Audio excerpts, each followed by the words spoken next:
우리 앞에 성도님들에게 선포합시다. 하나님으로 안 되는 것이 없고 하나님 없이 되는 것도 없습니다. 선포하시겠습니다.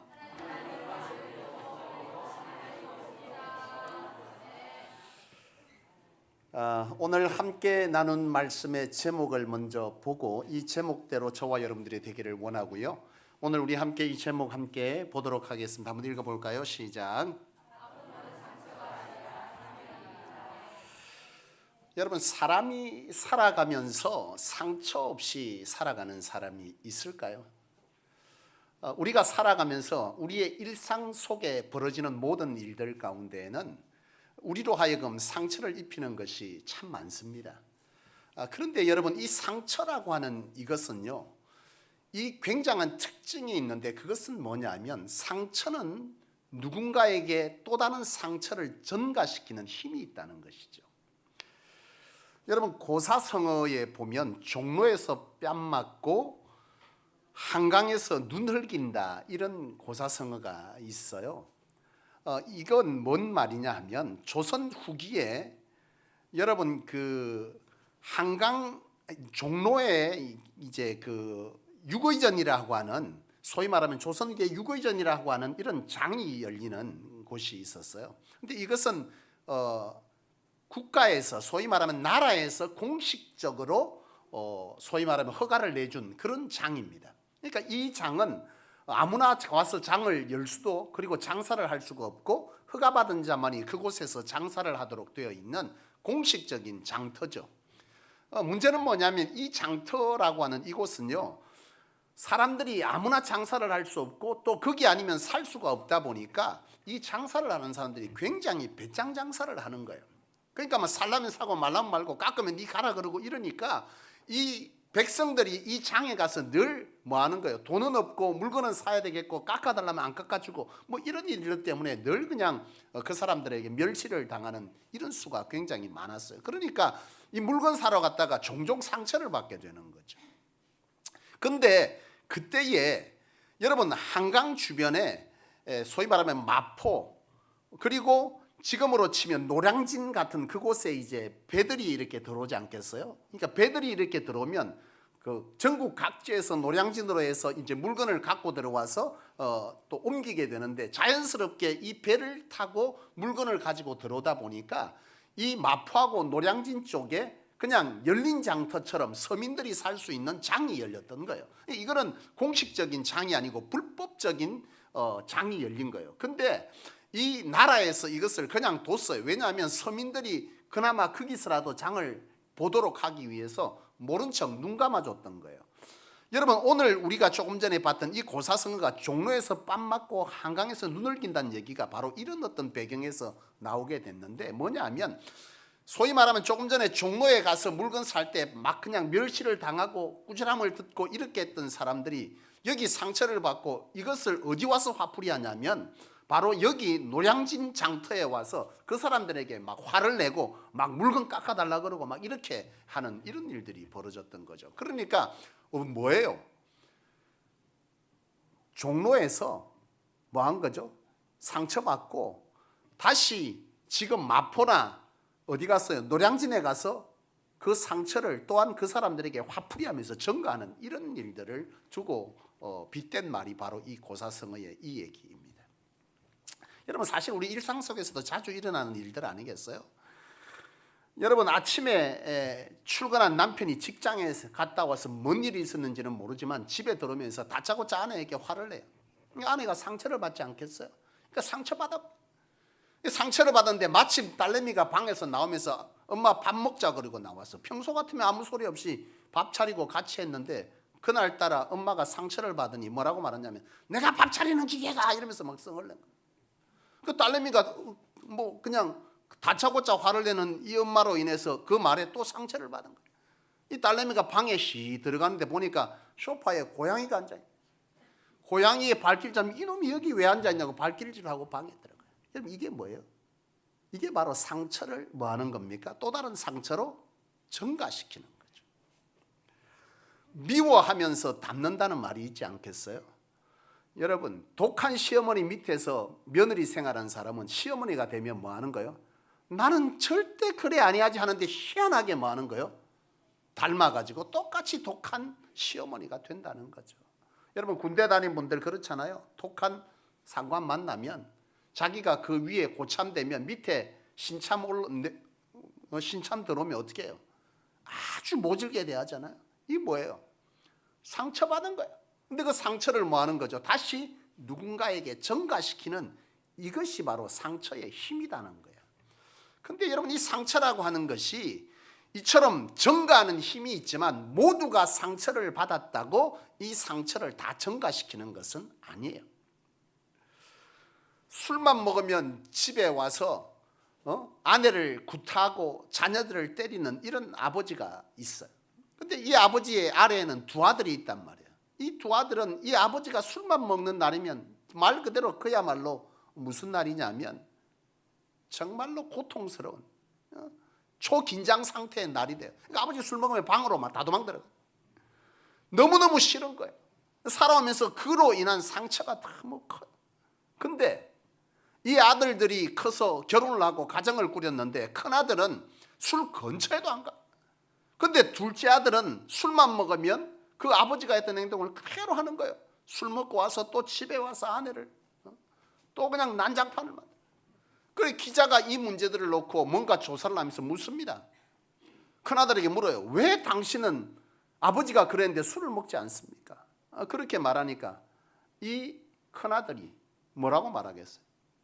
내가 어떻게 술을 먹겠습니까? 이렇게 답한 거예요. 작은 아들에게 가서 또 묻는 거죠. 당신은 왜 그렇게 술을 먹습니까? 이 작은 아들은 그렇게 말합니다. 내가 어찌 술을 안 먹겠습니까? 같은 상처를 받았지만 한 사람은 상처를 전가시키고 있고 한 사람은 그 상처를 뭐하고 있습니까? 전가시키지 않아요. 근데 여러분 이 시간 우리가 생각해 보려고 하는 것은, 함께 말씀으로 은혜 받고자 하는 것은, 이 상처라고 하는 것은 이처럼 누군가에게 상처를 전가시키는 힘이 있지만 이 상처를 전혀 다른 모습으로 아름답게 이 상처를 푸는 사람들이 있어요. 무슨 말이냐면 상처를 받았어요. 근데 그 상처를, 나와 똑같은 상처를 받은 사람을 싸매고 고치는 데 사용하는 사람들이 있더라는 거예요. 지난번에 제가 그 목사님 모임에 한번 갔었는데요. 그 목사님이 그런 얘기를 해요. 자녀가, 그 목사님에게 아들이 있는데 이 아들이 학교에 가서 학폭을 당하고 왕따를 당한 거예요. 근데 사실 뭐 이런 일들은 목회자 자녀들에게 종종 있어요. 이 목회자 자녀들의 특징은 착한 아이 컴플렉스가 있거든요. 무슨 말인지 아시겠어요? 목회자 자녀는 착해야 된다. 착하게 살아야 된다. 이게 학습되어져 있어요. 그러니까 어딜 가든지 간에 내가 아빠가 목사님이지, 이런 생각들을 늘 가지고 있다 보니까 이 아이들이 착한 애들이 많아. 물론 다 그런 것은 아니에요. 그런데 대체로 거기에 대한 짓눌림이 있어요. 그러니까 이 아들도, 제 딸도 사실은 초등학교 다닐 때 학교에서 왕따당하고 굉장히 힘들었던 적이 있었거든요. 왜 그래요? 찝쩍찝쩍거려 보니까 보통 애들 같으면 왁 하고 덤비는데 찝쩍거리면 하지 마라 이러고 하네. 다른 애 같으면 확 때리고 나면 뭐예요? 이 강대상에서 내가 입에 담지를 못해. 욕하거든. 확 욕해버리는데. 목회자 자녀들은 크면서 계속 뭐라고 말한 거예요? 너 욕하면 안 된다. 싸우지도 않고 욕도 안 하고 있으니 만만하니까 지나가는 놈마다 집앞고 괴롭히고 이런단 말이에요. 이 아들이 그래 된 거예요. 학교에서. 사실 덩치도 굉장히 커요.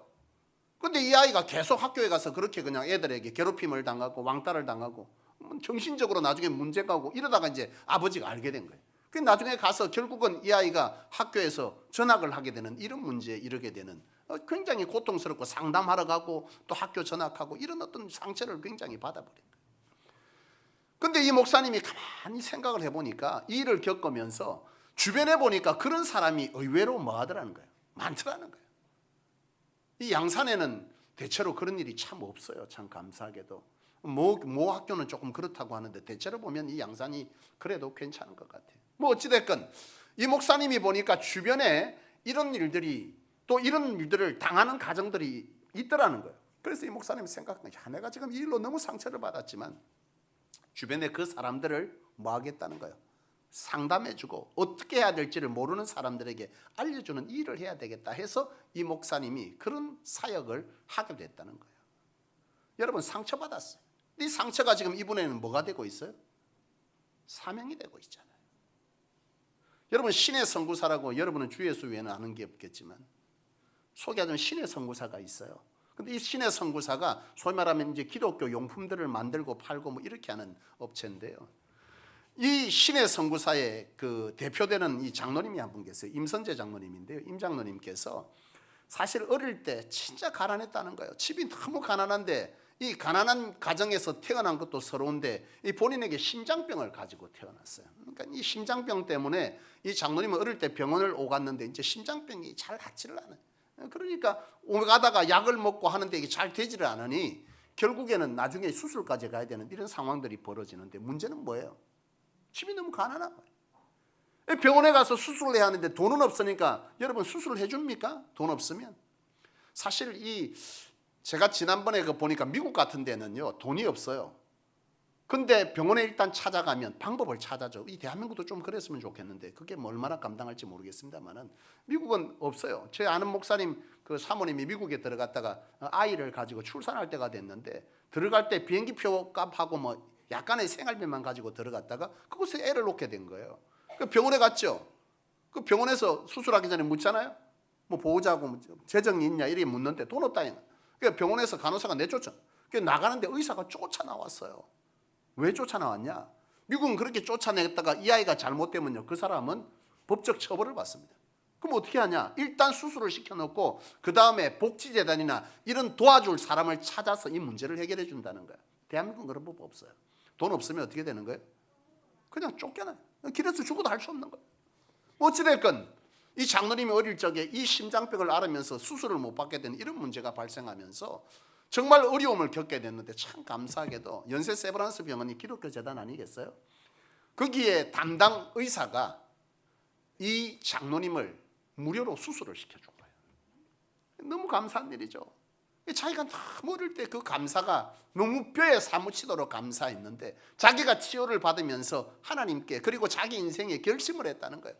하나님 내가 정말 열심히 돈을 벌어서 1년에 한 명씩 나처럼 병원비가 없어서 수술하지 못하는 사람들에게 수술을 시켜줘야 되겠다. 이렇게 결심하고 기도를 했다는 거 아니에요. 이분에게는 가난이 상처 아니겠어요? 병원에서 쫓겨나면서 큰 상처였는데 이 장로님이 살아가면서 그렇게 열심히 해서 정말로 자기가 결심한 대로 1년에 한 명씩 본인에게 무료로 수술해줬던 그 의사에게 매년 한 명의 수술비를 보내서 수술을 시키고 있다는 거 아니에요. 그에게 상처는 뭐가 되고 있습니까? 그에게 아픔이 상처가 됐습니까? 사명이 됐습니까? 사명이 됐어요. 왜 그렇게 하죠? 왜 그가 그렇게 합니까? 이런 말 있잖아요. 느낌 아니까. 그 사람의 아픔의 상황을 겪어보니 아는 거예요. 그때 내가 얼마나 초라했으며 자신의 부모님이 그 수술비가 없어서 벌벌 떨고 다니는 그 고통을 어린 때 쳐다봤던 그 아픔을 아니까.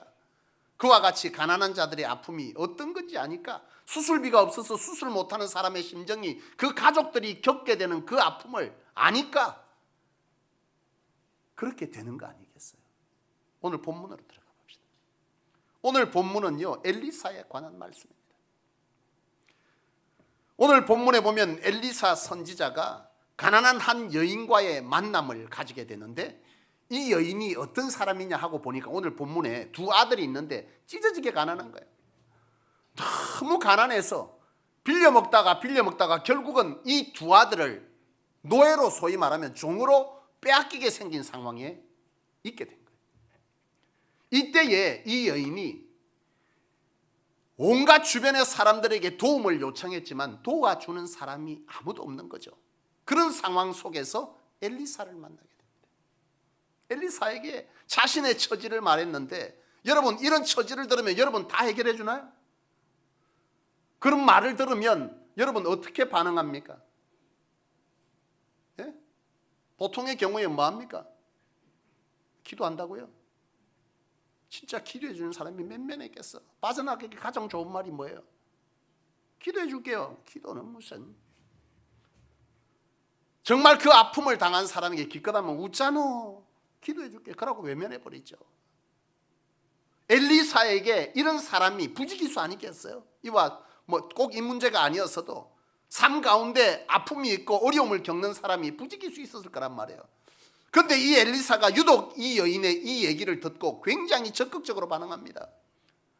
야, 너 나가서 아들들 두 아들에게 너 나가서 옆집에 가서 모든 그릇들을 다 빌려온나?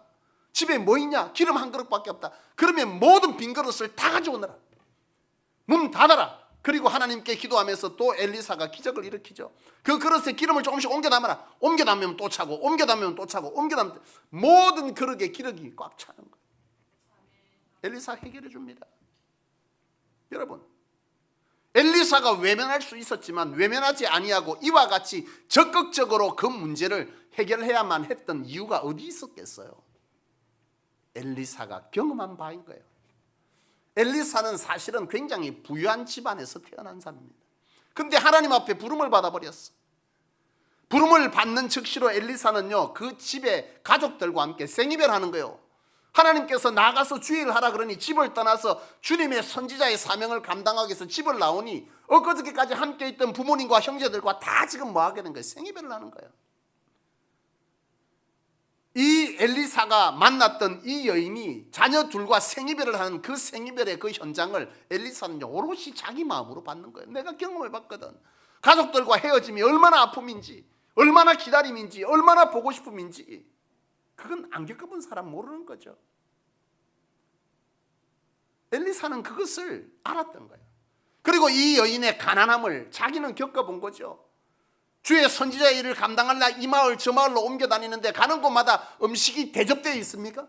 아닙니다. 때로는 광야를 지나고 또 길을 가다 보면 때로는 굶기도 하고 가난을 경험해 본 사람 엘리사. 하나님의 일을 하다 보니 가난을 경험하게 되는 거죠. 그러다 보니까 이 엘리사가 이 여인의 가난이 어떤 고통인지를 이 엘리사는 아는 거예요. 또한 이 여인은 자기가 그와 같은 어려운 처지에 있었지만 아무도 도와주는 사람이 없어요. 철저한 고독 속에 살아가는 것인데 엘리사도 그 선지자의 일을 감당함에 동력자가 없이 혼자 다니는 그 길이 얼마나 고독했는지 몰라. 그러니까 이 여인과 이 엘리사의 삶은 뭐하고 있어요? 오버랩되는 거예요. 자기가 겪어본 바를 이 여인이 그대로 겪고 있으니 이 엘리사는요, 그를 외면할 수가 없는 거죠. 결국 이 엘리사는 자기의 삶에 이와 같이 생이별의 아픔, 가난의 아픔, 고독의 아픔, 이 아픔이 있었지만 이 아픔을 자신의 사역의 현장에서 사명으로 풀어내고 있는 거예요. 이게 지금 오늘 말씀의 제목입니다. 또한 이 말씀의 내용이죠. 여러분, 오늘 여러분들의 삶에 상처들이 있지 않겠어요? 아픔이 있습니다. 그 아픔들이 몰려올 때 여러분은 그 아픔을 어떻게 해결합니까? 혹시 여러분들의 삶의 현장에서 가정에서든 또는 교회에서든 여러분들의 삶의 현장에서든 그 아픔을 상처로 받아서 누군가에게 또 다른 상처로 전가시키고 있다면 하나님께서 오늘 이 말씀을 통해서 그 아픔이 상처가 아닌 사명으로 바꾸기를 원하시는 줄로 믿습니다.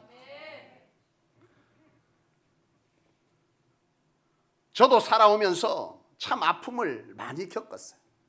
어릴 적에 이미 부모님과 어떤 아버지 돌아가시고 거기에서 오는 이별. 여러분, 이 생이별 같은 이별은요, 겪어보지 않으면 몰라요. 굉장히 힘들고 고독하고 외롭고 누군가도 힘을 의지할 수 없는, 어떤 상황을 겪어도 막아주는 사람이 없는, 그래서 오롯이 그 작은 몸으로 다 견뎌내야 되는 이런 시간들이 있단 말이에요. 또 여러분, 살아가면서 저도 형제를 잃었잖아요. 제 밑에 아래 동생을 잃었어요. 가족 가운데 누군가를 잃었어. 그 아픔도 나는 알아요. 가난 속에 처한다. 여러분, 제가 사역을 하면서 전도사로 처음 사역할 때 사례비 35만 9천 원, 40만 원 생활이 되겠어요? 가난 그 자체예요. 그리고 가장으로서의 역할을 하지 못하는 이런 일들을 겪었단 말이에요. 사역을 하면서 그나마 미국 가서 공부하고 왔는데 정작 들어와 보니 개척을 하나. 너무 초라한 거예요. 여러분, 이런 삶에 내 안에 많은 아픔들이 있어요. 근데 이 아픔들을 가지고 가끔 하나님께 묻는, 하나님 왜 내 인생은 이처럼 아픔이 많습니까? 아니 가는 교회마다 싸움이 나고 목사님들이 다른 교회로 옮겨져 가고 교인들이 다툼을 하고 왜 도대체 하나님 내게 이런 일을 겪게 하십니까? 여러 아픔들이, 남과 다른 어떤 아픔들이 내 삶 가운데는 너무 많이 오는 거예요. 근데 제가 이 사역을 하면서 이 아픔들이 내게 어떤 역할을 하는지를 깨닫게 되는 거죠. 뭘 깨닫냐고요? 나는 가족을 잃은 사람들의 장례식장을 가면 그들의 심정을 누구보다 잘 이해합니다. 제가 제 동생을 잃고 장례식에 가는데요, 장례식장으로 지금 화장터로 옮겨가는데 함께 탔던 분이, 저는 거기에 지금 영정사진을 안고 이 차를, 승용차를 타고 있는데 옆에 있는 사람은요 깔깔거리고 웃고 농담하고 난리 나는 거예요. 정말 너무 화가 나는 거지. 나는 지금 너무 가슴이 아프고 억장이 무너지는데 이 사람들은 아무렇지도 않아. 함께 농담하고 깔깔거리고 나를 이 차에 도대체 왜 태운 거야 도대체. 이 사람들은 그 직장 동료인 거예요, 저 동생이. 너무 기가 막힌 거죠. 정말 마음 같아서는 차를 그냥 뒤집어 놓고 싶더라니까. 제가 그 일을 겪고 났고 제가 사역을 하면서 어떤 현장에 가면 그 마음들을 다 이해합니다. 왜요? 아니까. 경험해 봤으니까.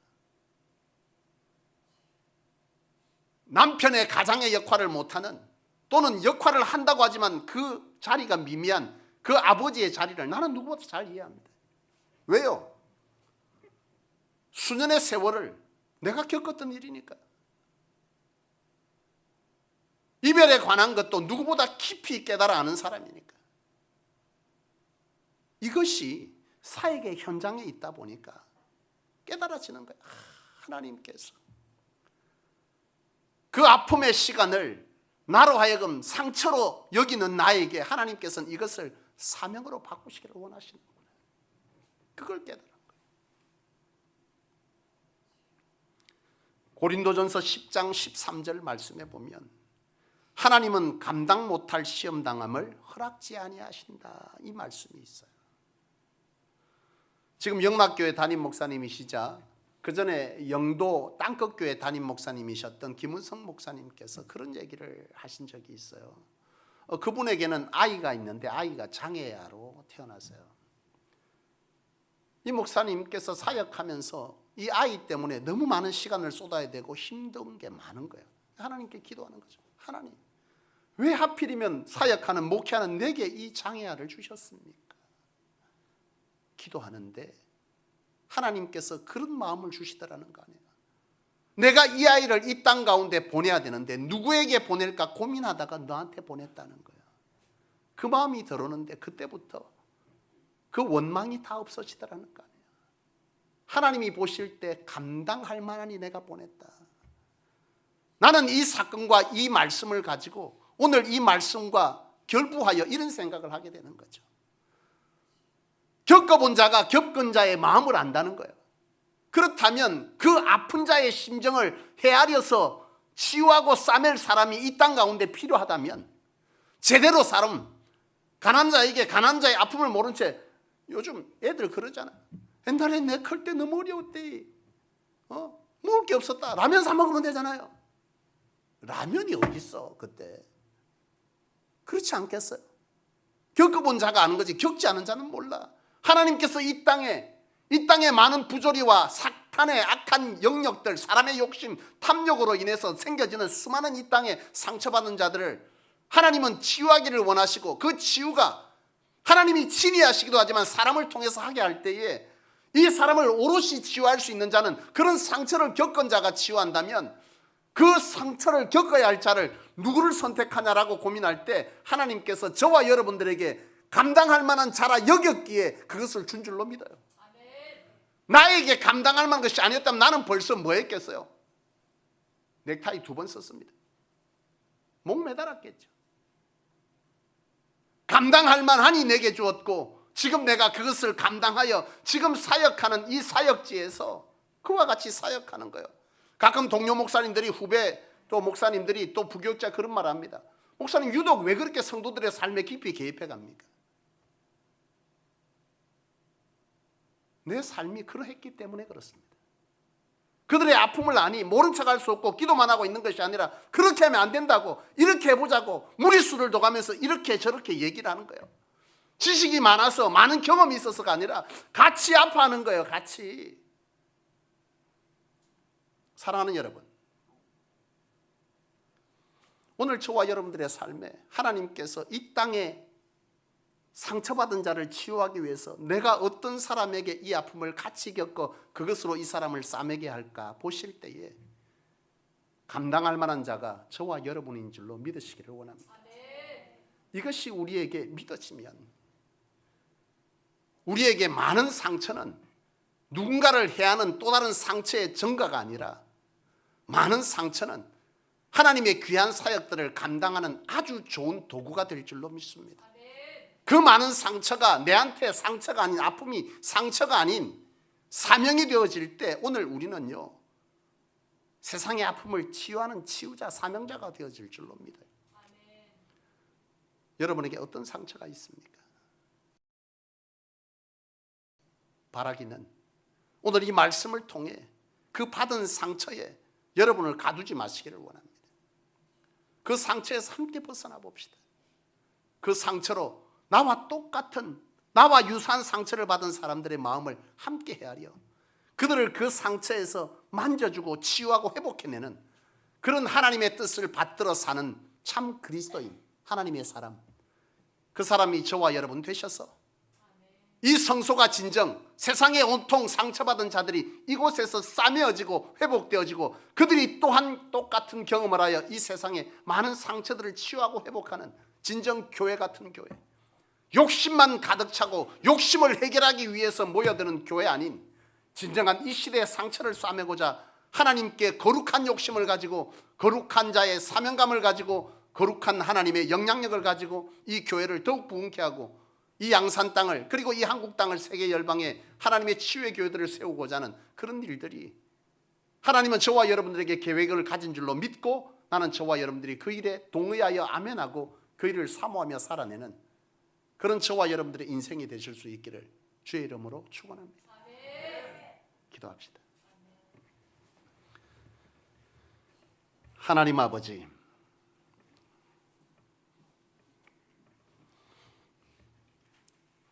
우리는 살아가면서 많은 상처들을 안고 살지만 세상의 사람은 그 상처를 누군가에게 전가시키며 끊임없이 살아가 온통 상처 범벅이 되게 하는 세상이 되게 하지만 하나님은 오늘 하나님의 백성들에게 하나님께서 끊임없이 배반당하였으나 죽기까지 십자가에 독생자 예수 그리스도를 내어주시며 우리의 상처를 싸매어 주신 그 사랑으로 우리도 또한 이 세상을 싸매어 가기를 원하시는 줄로 믿습니다. 하나님 아버지, 내가 살아오면서 자라오면서 받은 그 상처가 내가 사는 현장, 교회, 가정, 직장에서 누군가를 해하는 상처를 만드는 일이 없기를 원합니다. 하나님, 우리 안에 진정 이 상처를 통해 진정 이 땅에 상처받은 자를 치유하는, 싸매어내는 그런 사명이 우리 안에 이 엘리사와 같이 일어나기를 원합니다. 하나님, 우리로 그 일을 행하시옵고 이 성소가 진정 교회다운 교회로 상처를 싸매내는 그런 복된 교회 될 수 있게 도와주옵소서. 이 상처를 싸매내기 위하여 더욱더 간절함으로 영향력을 가지기 위해 힘쓰고 애썼던 임장로님의 삶이 우리 성소의 성도들의 삶에 일어나기를 원합니다. 내가 너무나 가난하여 고통받았기에 가난한 자를 위하여 열심히 살아 그들의 상처를 싸매내는 그런 사명이 우리에게 불일듯 일어나기를 원하며, 내가 열심히 살아야 될 이유가, 충성으로 살아야 될 이유가, 내가 내 삶의 영역을 넘어서서 하나님의 도우심을 따라 능히 살아가기를 원하는 이 도전들이 이런 일들로 인하여 우리 안에 충만되기를 원합니다.